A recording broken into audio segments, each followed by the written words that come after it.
Well, I waited a few minutes, and then I decided to burgle the apartment. There's a side window. I jimmied it. And I go up the stairs, and I notice over by the windows there's this desk. Well, there's a camera on the desk, and there's this notebook-looking thing, like a journal.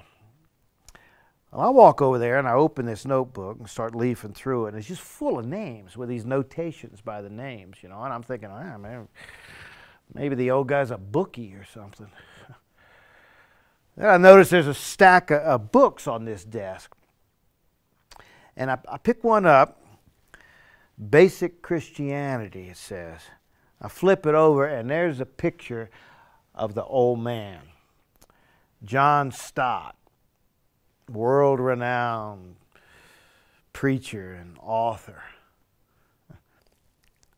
I left the apartment. I stuck the letters in my pocket, and I left everything else. And I went back to this place that I was staying.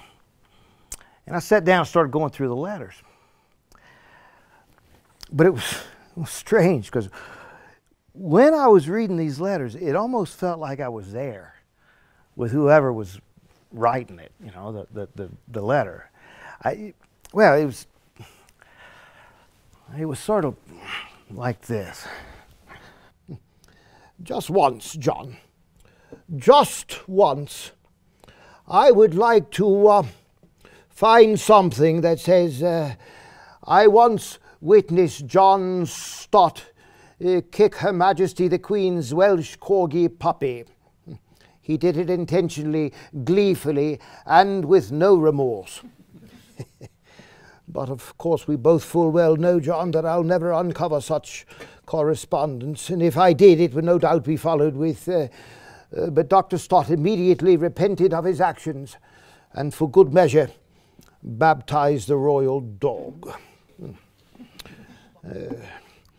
It was your intent, John, when we first discussed the possibility of my writing your biography, that I paint an honest picture of you, warts and all, you said.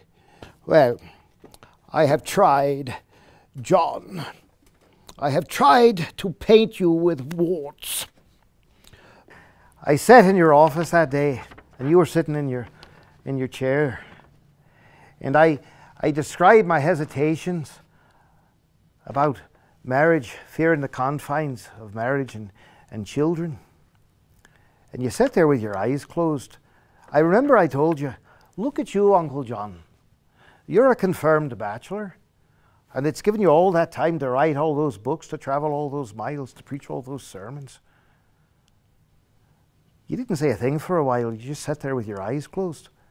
But then you opened your eyes, and you crossed to your desk where Francis had a stack of your books waiting for your signature, your autograph. And you put your hand on the stack of books, and then you said quietly, all of these books I have written, these are my children. And then you sort of smiled, this wistful smile, and you looked at me and you said, what a sorry exchange. Well, I decided to go back to his apartment one more time. I figured a good place to start would be writing him an apology, bringing him his letters back. And it was. But it was just a start. Over the years, I guess I've read every one of John Stott's books. He wrote more than 50. I think my favorite is his book, The Cross of Christ. Every time I read that book, it reminds me again how I got right, how I got solid.